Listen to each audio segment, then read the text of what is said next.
C'est un podcast Vivre FM. Vivre, c'est épatant sur Vivre FM. Nombre d'associations collectent et proposent des dons aux plus démunis. L'Agence du don en nature ADN a distribué 10 millions de produits en 2021, soutenu 1 million de personnes en précarité via le réseau associatif, notamment, et pas seulement, mais notamment sur des produits rares comme les couches pour lutter contre la précarité liée aux plus petits. ADN lance Urgence Premier Pas. On en parle avec ADN et sa représentante aujourd'hui, Noémie Caponetto, et également avec une association bénéficiaire de cette Urgence Premier Pas, Ma Mama. Vous écoutez Vivre, c'est épatant avec Carole Clémence. Noémie Caponetto, bonjour. Bonjour.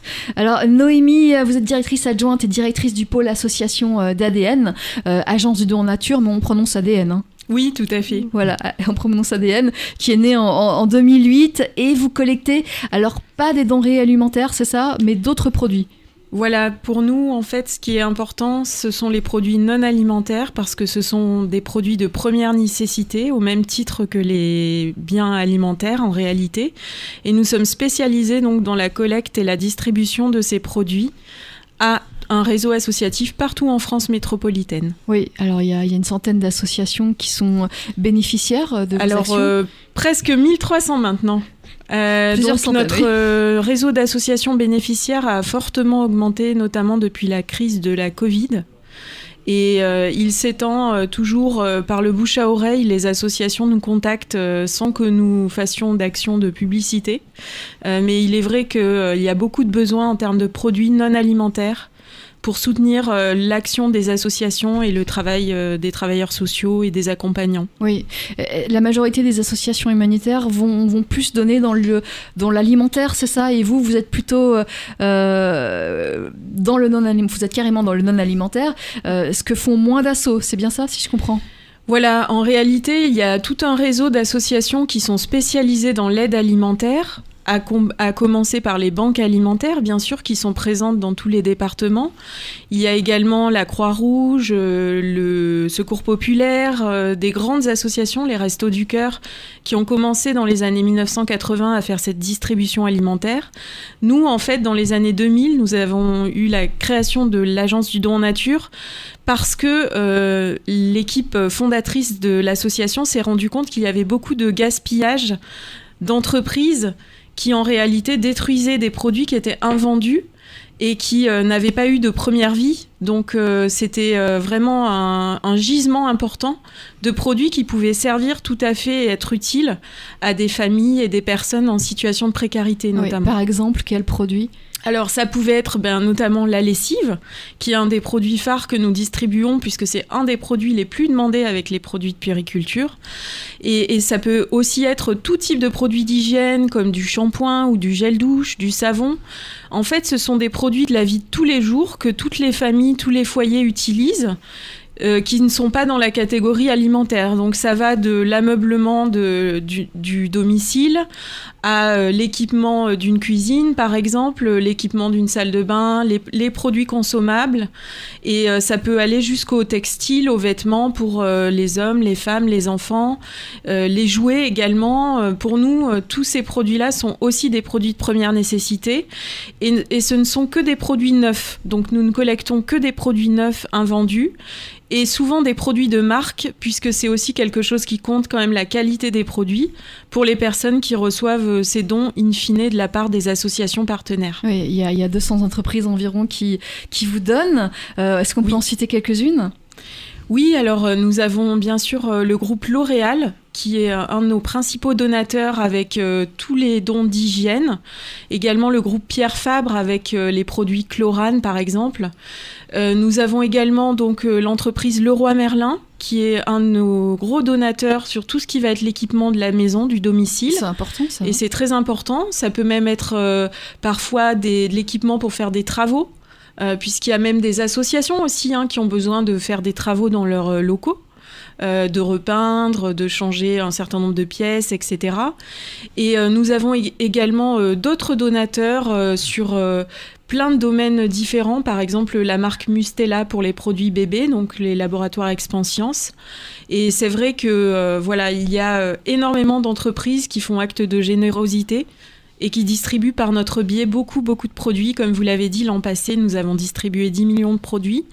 Mais nous avons une augmentation des dons, donc nous avons aussi une augmentation de la demande, donc ça permet de répondre à toute cette demande qui vient du terrain en fait. Oui, et alors vous allez distribuer ce qu'on vous donne à des associations et à des fondations. Oui, alors nous distribuons les produits à des associations de solidarité en France métropolitaine. Et ces associations de solidarité, elles ont différents visages. Bien sûr, ce sont à la fois des grandes associations, des grands réseaux associatifs, comme par exemple le Secours catholique, l'Armée du Salut, que tout un chacun peut connaître et qui sont présents dans tous les départements ou presque. Mais ce sont aussi des associations locales, des associations qui sont constituées parfois uniquement de bénévoles et qui viennent en aide à un public qui est situé dans un quartier ou dans une périphérie de ville ou même en milieu rural. Et donc, nous aidons toutes les associations de solidarité qu'elles aident tout type de public en situation de vulnérabilité et de précarité économique principalement. Ça peut être des associations qui aident les personnes sans domicile ou encore les femmes victimes de violences conjugales.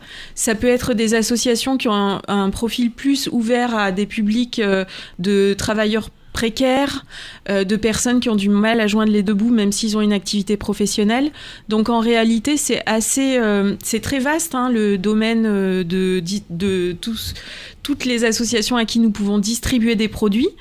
Et dans ce cadre-là, il est vrai qu'il y a des demandes de plus en plus fortes et même nos associations partenaires qui sont là depuis une dizaine d'années accueille beaucoup plus de familles dorénavant depuis quelques années. Ça a fortement augmenté avec la crise sanitaire. Oui, et on va voir un exemple précis avec l'association Mamama dans un instant, une association qui bénéficie de vos dons pour les petits de 0 à 3 ans. Vous écoutez Vivre c'est épatant avec Carole Clémence. Et on retrouve nos invités, on parle de l'association du don en nature ADN qui existe depuis 2008, une association qui collecte des invendus non alimentaires auprès d'entreprises et qui les distribue à un gros réseau d'associations partenaires. Il y a 1300 associations partenaires, dont l'association Mamama qui est représentée par Magali Bragard. Bonjour Magali. Bonjour. Alors Magali, vous êtes cofondatrice de cette association qui est née tout récemment, c'était en 2020. Expliquez-nous pourquoi vous l'avez créée. On l'a créé pendant le premier confinement et on l'a créé pour une raison très simple, c'est que pendant le premier confinement, toutes les personnes qui étaient déjà fragiles se sont retrouvées encore plus fragilisées et que les premières personnes à avoir été victimes de l'appauvrissement qu'elles ont vécu, c'est beaucoup des femmes seules avec des enfants. Et donc on a voulu commencer à distribuer des colis alimentaires pour ces femmes et pour ces nourrissons. Autour de nous, on était bénévoles à l'APHP, oui, avec les amis avec qui on a fondé l'association, Marguerite, Marielle et Aïcha. Et très vite, ça a pris une ampleur complètement délirante, puisqu'effectivement, on s'est rendu compte en faisant les choses qu'on avait mis un peu le pied dans un angle mort de l'aide d'urgence, qui était l'aide pour les nourrissons. Et on a découvert en le faisant que, par exemple, les bénéficiaires de l'aide alimentaire en France étaient déjà, avant le confinement, à 70% des femmes.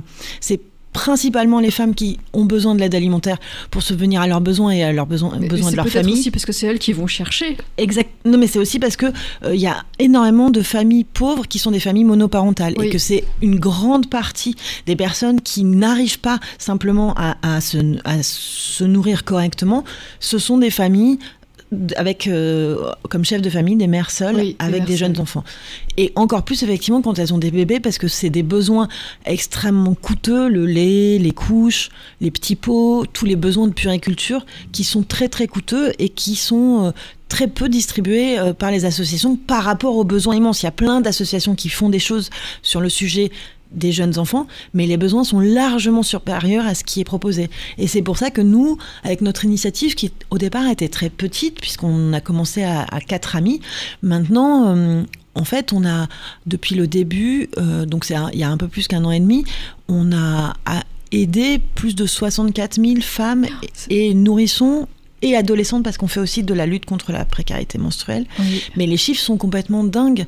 Mais en même temps, ces chiffres-là, ils sont simplement équivalents aux chiffres gigantesques de la précarité infantile en Île-de-France et en France. effectivement, ADN travaille avec la fondation Break Poverty, qui avait fait des estimations du nombre de 200 000 nourrissons dépendants de l'aide alimentaire d'urgence en France. C'est des enfants qui sont donc menacés ou victimes de malnutrition. Et qu'effectivement, la malnutrition des bébés existe en France, qu'en Île-de-France, c'est à peu près 50 000 bébés qui vivent dans ces situations-là.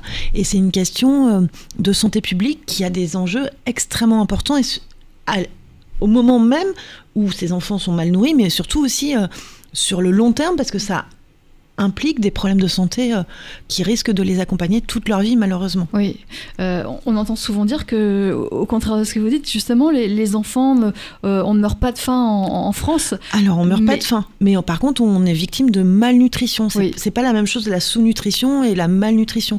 Il y a énormément d'enfants à qui leurs parents ne peuvent pas acheter les produits qui correspondent à leurs besoins nutritionnels, à leurs besoins essentiels, et qui sont donc nourris par des choses qui ne leur conviennent pas, qui sont nourris par les choses les moins chères. Mais par exemple, très souvent parmi les familles qu'on reçoit, elles achètent ce qui est le moins cher parce qu'elles n'ont pas les moyens de faire mieux.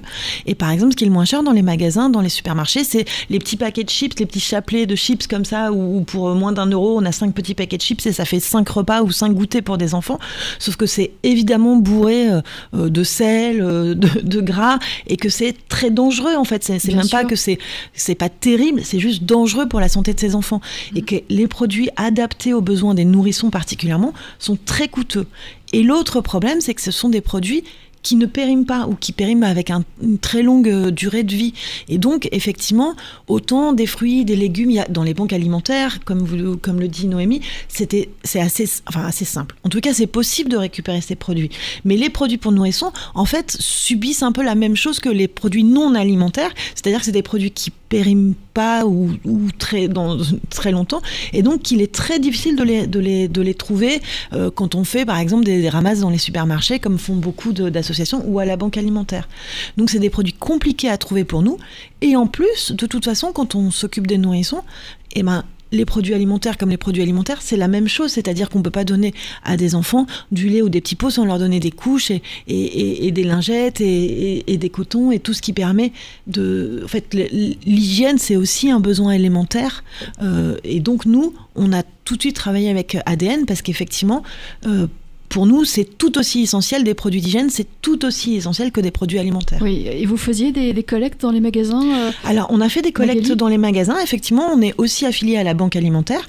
Mais effectivement, la banque alimentaire a très peu de produits bébés parce que justement... Parce que c'est cher aussi, un paquet de couches, c'est 15 €. Donc oui, et les boîtes de lait, c'est super cher, les petits pots, c'est super cher. Tout est très très cher, en fait. Donc les gens vont vous donner des paquets de pâtes, ce genre de choses? Non, alors en fait, on a fait des collectes en supermarché où justement on distribuait des petits papiers à l'entrée où on disait, nous, on collecte pour les nourrissons, et il y a beaucoup de gens qui nous donnaient des boîtes de lait, mais effectivement les besoins sont tels que on ne s'en sort pas que avec les collectes en supermarché. Oui. Donc nous on a en fait des approvisionnements très diversifiés, donc par ADN, par les collectes qu'on organise en supermarché, un peu aussi par la banque alimentaire, mais aussi directement avec certaines entreprises spécialisées dans le domaine de la puériculture, parce qu'on a tellement de besoins importants qu'on a été obligé de taper à toutes les portes pour essayer d'avoir ces produits. Oui, oui. Et on collecte aussi des produits de seconde main, contrairement effectivement à ADN, nous... mais c'est parce que c'est aussi très compliqué à gérer, à trier, à revaloriser. Mais on fait aussi des collectes auprès de particuliers pour, par exemple, des biberons, des lits, des vêtements, toutes choses qui sont tout aussi essentielles, mais qu'on peut récupérer en seconde main et à qui on donne une nouvelle vie. Oui. Est-ce que vous pouvez me donner un exemple de bénéficiaire de vos actions, une famille bénéficiaire, sans donner de nom, en restant dans l'anonymat, nous donner une idée de qui vient, qui a besoin? En fait, il y a 1000 histoires, il y a 1000 histoires différentes parce que les raisons pour lesquelles on est en précarité sont très très très variées. Le problème, c'est que souvent, elles se regroupent. Mais par exemple, on a beaucoup de personnes qui sont des femmes seules, une bonne partie a vécu des histoires de violence intrafamiliales. Elles ont dû fuir un foyer. Il y a beaucoup de femmes qui faisaient des boulots un peu précaires, des heures de ménage et qui ont été complètement ébranlés économiquement par le Covid. On a aussi beaucoup d'enfants, par exemple, qui ont des handicaps. Parce que, par exemple, si on a un enfant qui a des problèmes de santé, il peut avoir besoin de couches bien plus longtemps, par exemple, et ça coûte bien plus cher. Oui. Et que, par exemple, la plupart des associations arrêtent de distribuer des couches à partir de 18 mois, que ce soit au Resto du Cœur, que ce soit à Paris Tout Petit. Mais il y a énormément d'enfants qui en ont besoin bien plus tard. Il y a aussi tous les enfants qui ont des allergies, des intolérances aux protéines de lait de vache. Et là, du coup, les produits sont encore plus chers parce que les petites boîtes qui durent 4 jours, elles coûtent 50 €.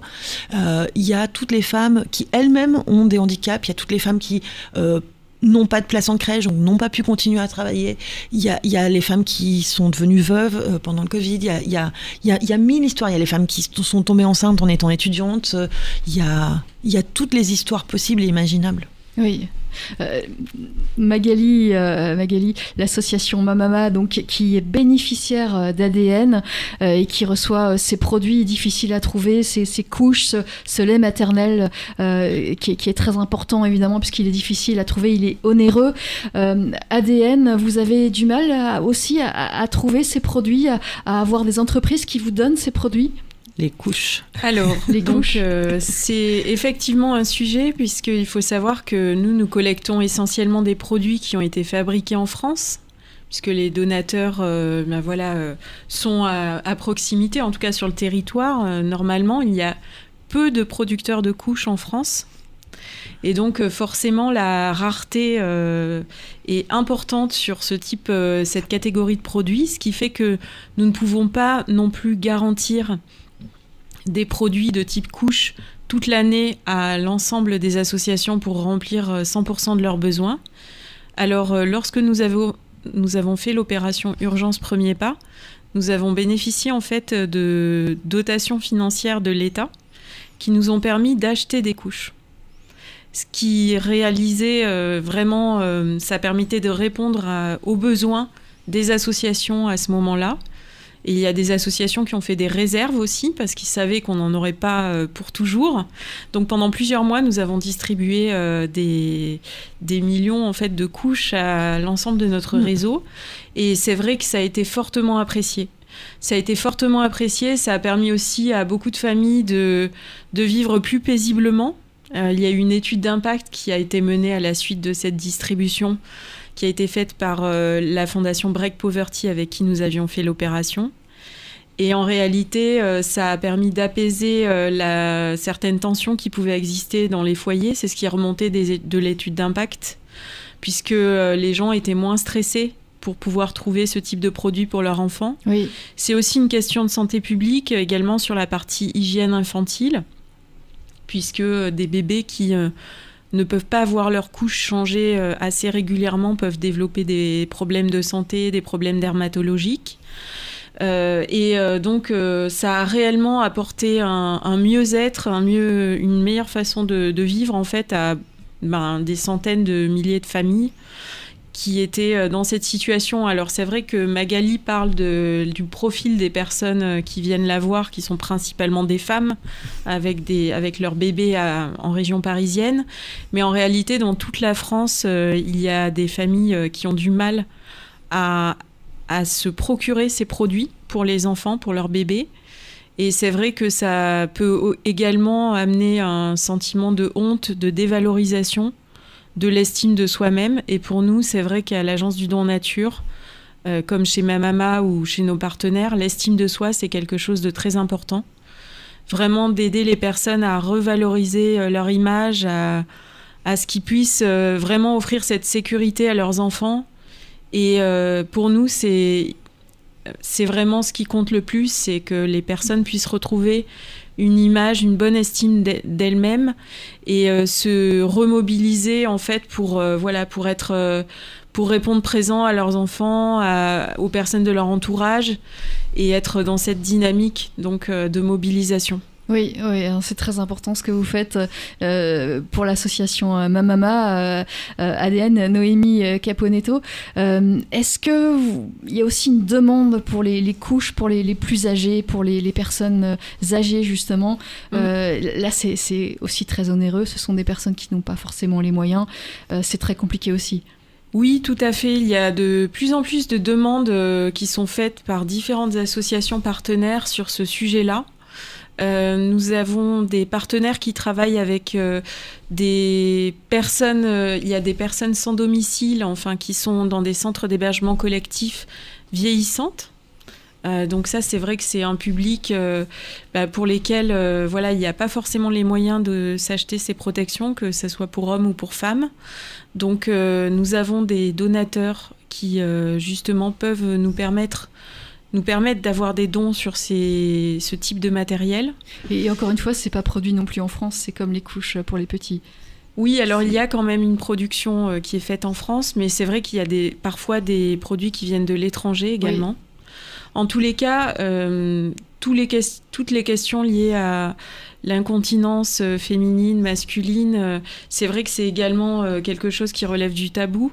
Et donc, il y a aussi... les associations ont un travail aussi de pédagogie à faire sur ce sujet. Donc tous les produits que nous distribuons, ils servent en fait à une forme de pédagogie, d'accompagnement d'une certaine façon des personnes pour qu'elles aient cette possibilité de mieux vivre. Oui. Magali, je vous voyais hocher de la tête. Oui, effectivement, ce que disait Noémie est très important sur l'estime de soi. En fait, nous, les femmes qu'on reçoit, qui viennent en fait nous demander de les aider à simplement nourrir leurs enfants, c'est une très grande violence. La précarité, le fait d'être pauvre, c'est une grande violence morale, parce que on se sent absolument démunis, et c'est effectivement un immense désespoir, une immense angoisse que vivent toutes ces familles de ne pas être en capacité simplement d'apporter ce qui est essentiel à leurs enfants. C'est une très très grande violence qui est une souffrance qu'on voit au quotidien, et effectivement donner des produits qui aident simplement à ce que ces enfants puissent avoir une vie normale, le plus normale possible, c'est aussi quelque chose d'extrêmement important pour soulager toutes ces mères de famille qui sont désespérées de ne pas être en capacité simplement d'apporter l'essentiel.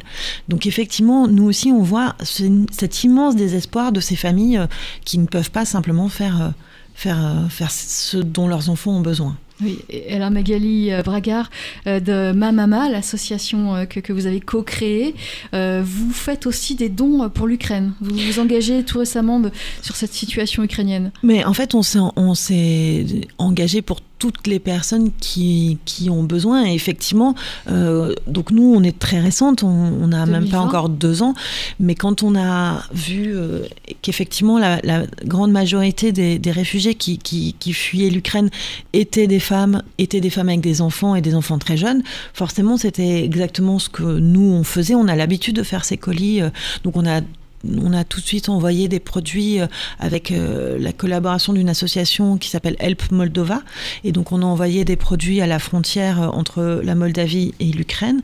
On est en train de préparer un second envoi, et puis aussi on va accueillir, mais comme toutes les associations, on va essayer d'accompagner au mieux les familles ukrainiennes qui arrivent ici.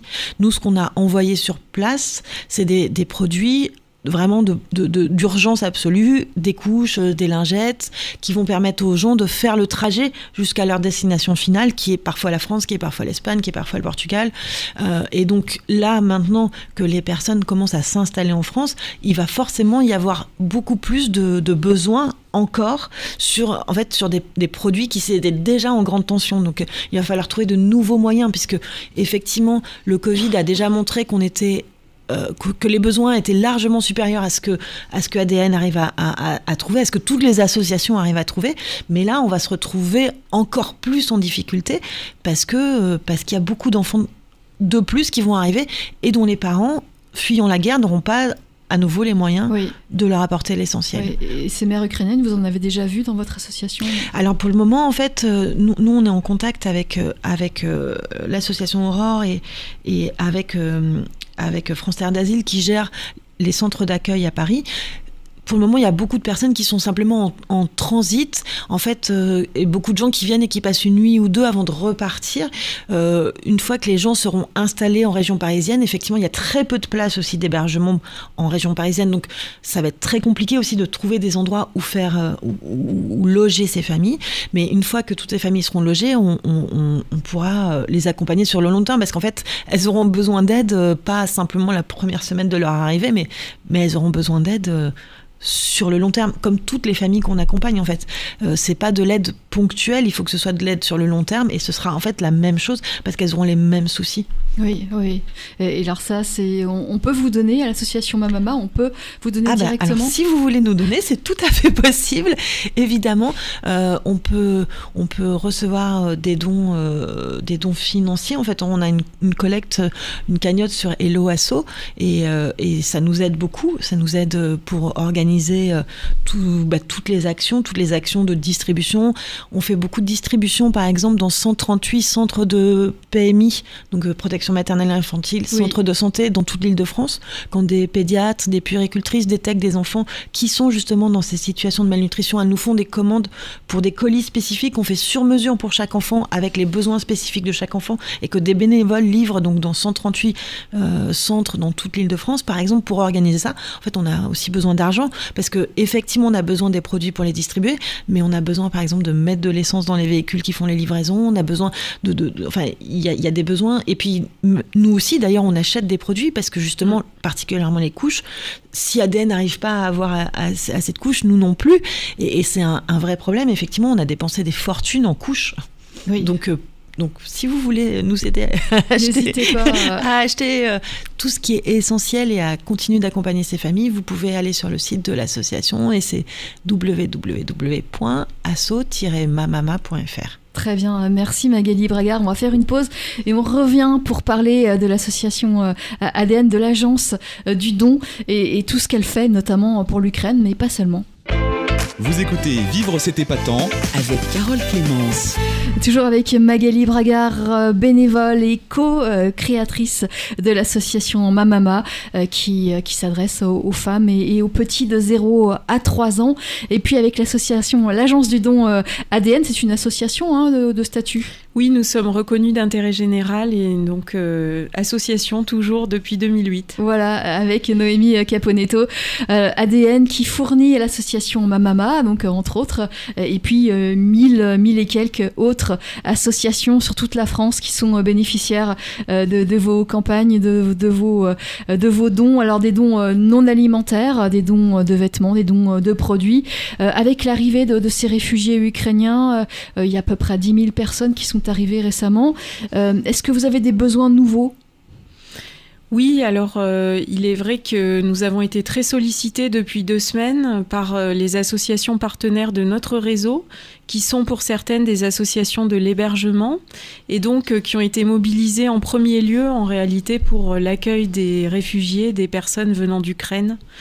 Alors les besoins sont très importants, notamment pour tout ce qui concerne le linge de lit, les matelas, ce type de matériel qui vont être nécessaires pour créer des hébergements. Oui, parce qu'il n'y a pas assez pour accueillir. Voilà, c'est ça.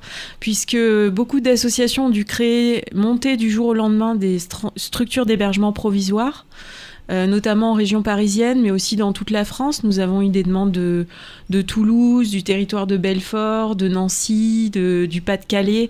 Donc en réalité, les personnes arrivent dans un grand nombre de villes françaises, et parfois pour une période transitoire, mais néanmoins ils ont besoin d'être hébergés et de bénéficier aussi notamment de jeux pour les enfants. Nous avons eu beaucoup de demandes de jouets, de jeux, et notamment de jeux en langue russophone que nous n'avons pas pour l'instant. Donc en tous les cas, notre association peut intervenir dans ces cas d'urgence. Nous l'avons déjà fait sur d'autres urgences, et aussi pour envoyer des colis très rapidement aux associations du réseau. Oui. dans un geste de solidarité aussi, pour être solidaire avec nos partenaires associatifs. Oui, ils arrivent aussi, ces réfugiés, parfois avec leurs animaux de compagnie, ce qui pose des problèmes. Il faut des soins particuliers peut-être. Oui, alors il y a des demandes spécifiques qui ont été faites, notamment de croquettes pour chiens, des choses comme ça. Et nous, en tous les cas, nous pouvons aussi mobiliser les entreprises qui pourraient être des donateurs, puisque nous avons un réseau important de donateurs entreprises ou de connaissances des entreprises, ce qui permet en fait de faire des demandes très spécifiques aussi sur certains produits. Par exemple, on nous a demandé des alaises pour les matelas, pour notamment les enfants qui ont vécu des traumatismes et qui font pipi au lit. Oui. C'est vrai que c'est un sujet, en fait, personne n'en parle vraiment, mais en réalité, il y a beaucoup de demandes de ce type de produit. Et donc, nous pouvons aussi demander aux entreprises de faire l'acte de don. Et d'ailleurs, nous avons lancé un appel à dons pour ce qui concerne les produits d'hygiène de base, qui a été vraiment suivi d'effet, puisqu'il y a beaucoup d'entreprises qui sont manifestées. Des entreprises de l'hygiène, de la cosmétique, pour faire des dons, pour justement répondre à ces besoins. Oui, et puis j'imagine qu'il y a des réfugiés aussi qui n'ont pas leurs médicaments ou la crème qu'il leur faut pour le visage parce qu'ils ont de l'eczéma ou je ne sais quoi. Vous pouvez intervenir dans ces cas-là ? Alors nous travaillons avec des entreprises qui sont parfois spécialisées dans la cosmétologie, qui font des produits spécifiques. Ça peut être des produits La Roche-Posay, par exemple, ou d'autres marques, voilà. Mais en tous les cas, les gens sont partis sans rien. Donc c'est vrai que c'est ce qui frappe, d'ailleurs, les travailleurs sociaux et nos relais associatifs, qui les accueillent, c'est que les personnes sont complètement démunies et très perturbées. À la fois les familles, donc beaucoup de femmes et des enfants. Et donc, il faut leur donner en fait tout ce qui est nécessaire, à la fois les sous-vêtements, les vêtements, les produits d'hygiène de de base, mais tout le reste en réalité, puisqu'ils n'ont plus rien. Et c'est quelque chose qui a vraiment frappé les responsables associatifs, qui sont quand même habitués à être face à un public vulnérable. Mais cette fois-ci, ça les a particulièrement émus de voir ces situations dramatiques se reproduire, puisque il y a quand même un grand nombre de personnes qui arrivent en France. Oui. Ces associations, elles reçoivent peut-être moins de familles d'habitude. C'est peut-être plus des migrants seuls, c'est ça, des migrants hommes. Oui, alors même, c'est vrai que dans le public, des personnes de la rue, il y a beaucoup de femmes, mais il y a quand même encore majoritairement des hommes. Et c'est également, je pense, le fait d'être face à beaucoup de femmes avec leurs enfants, qui peut apporter effectivement une émotion, je dirais, autre. Et également de voir des personnes qui avaient, je dirais, tout et qui se retrouvent sans rien. Et je pense que c'est surtout ça qui, psychologiquement, est difficile à accepter, à gérer pour les personnes qui sont en face, donc qui doivent accueillir. Oui. Alors, l'agence du don ADN, vous avez des entreprises qui vous fournissent, vous allez démarcher des entreprises ou elles vous démarchent pour vous donner directement des produits. Est-ce que la grande distribution vous donne aussi ? Oui, alors nous travaillons souvent avec les producteurs directement. Donc, ils nous font des dons d'invendus ou des produits qui peuvent sortir d'usine, par exemple. Nous travaillons aussi parfois avec des entreprises de la grande distribution. Mais il est vrai que ce n'est pas notre premier canal de gisement de dons. Oui. Et donc, autrement, nous avons dans notre équipe, au niveau du siège de l'association, des collègues qui vont prospecter aussi de nouveaux donateurs, puisqu'il faut sans cesse rappeler la possibilité de faire des dons. Et il est vrai que depuis le début de l'année est entrée en vigueur une loi, la loi AGEC, contre le gaspillage et pour l'économie circulaire. Et donc en réalité, ça permet aussi d'avoir un argument supplémentaire pour convaincre les entreprises de donner, puisqu'elles n'ont plus le droit de détruire les invendus non alimentaires. Oui. Ce qui pour nous était très important. C'est respecté, ça ? Alors ça vient juste d'entrer en vigueur depuis le 1er janvier et notamment sur certaines catégories de produits comme l'hygiène et la puériculture, qui sont pour nous les catégories vraiment essentielles. Et ça viendra ensuite, ça se mettra en place pour les autres catégories de produits progressivement. Mais en tous les cas, oui, les entreprises désormais font face potentiellement à des risques d'amende s'ils ne respectent pas la loi, etc. Donc vous allez avoir de plus en plus de fonds, on peut l'espérer. Et donc il y a effectivement une incitation à donner qui est autre maintenant. Et donc, effectivement, nous espérons pouvoir, en tout cas, capter certains dons pour les distribuer aux associations en France. Mais en réalité, les entreprises avaient déjà fait ce chemin pour la plupart de donner, puisqu'elles le faisaient déjà depuis plusieurs années pour beaucoup de grands groupes français notamment. Oui, oui. Et alors, cette urgence, premier pas à urgence, cette opération que vous lancez en ce moment même à ADN, Noémie Caponetto, c'est une opération ponctuelle, c'est une opération qui dure toute l'année, expliquez-nous. Alors, les besoins en termes de matériel et produits de puériculture non alimentaires donc, sont énormes. Ils sont là toute l'année. Néanmoins, c'est vrai que nous avons choisi donc, de faire cette action, je dirais, coup de poing, pour aussi sensibiliser les entreprises et les pouvoirs publics à cette situation critique des enfants, des bébés qui sont forcés de vivre donc, dans cette situation de grande précarité qui va avoir des impacts très profonds sur leur santé, sur leur développement cognitif également. Et donc, pour nous, c'est très important de faire cette action d'appel à dons auprès des entreprises pour qu'elles puissent justement contribuer aussi à faire en sorte que ces enfants vivent mieux. Oui, et justement, cet appel à dons, il se manifeste sous quelle forme ? Alors, nous avons lancé un appel à dons auprès des entreprises donatrices. Donc, l'objectif, c'est également de parler de ce sujet pour lequel nous sommes là aussi aujourd'hui avec Magali. Sur Vivre FM.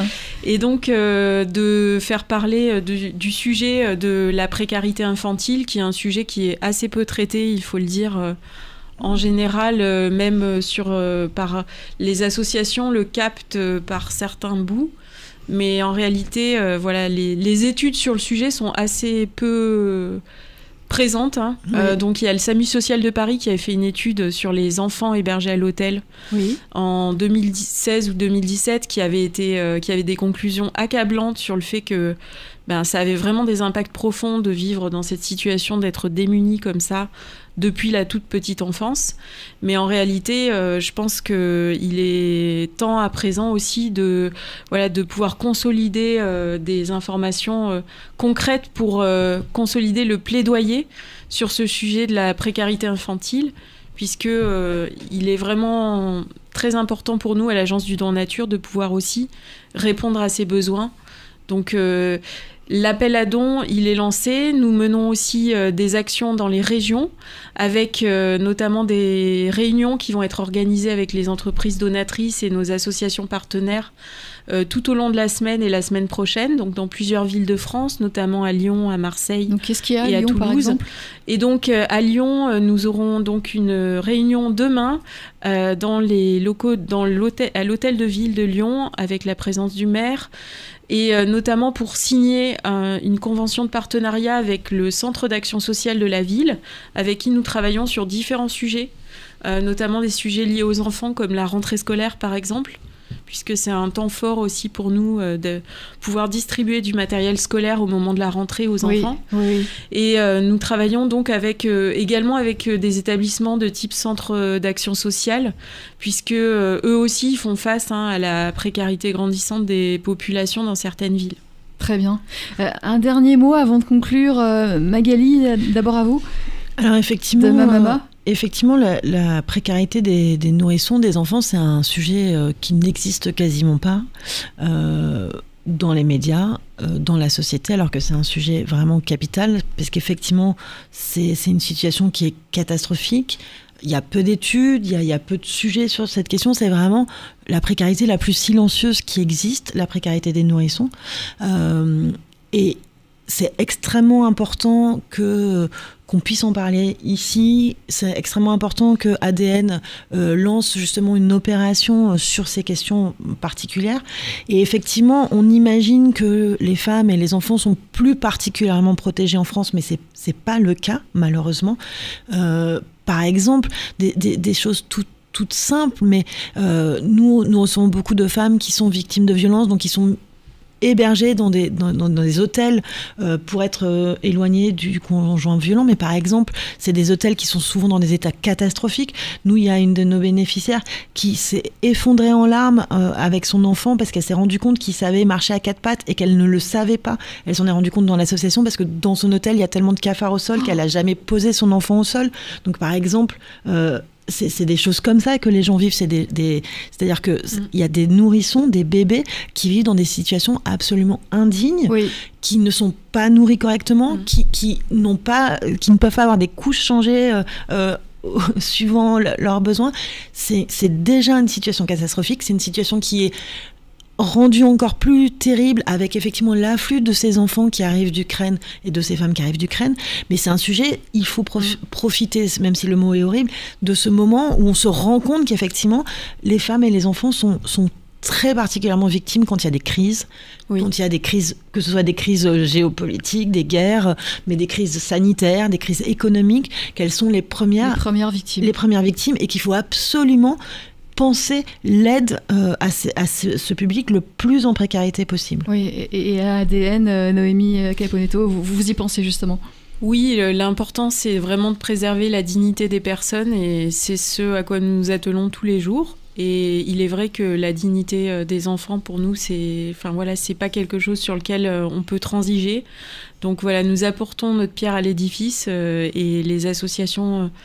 du réseau ADN, en tout cas, sont vraiment sur le terrain pour faire en sorte de réduire ces inégalités et d'apporter un mieux vivre, un mieux-être à ces bébés.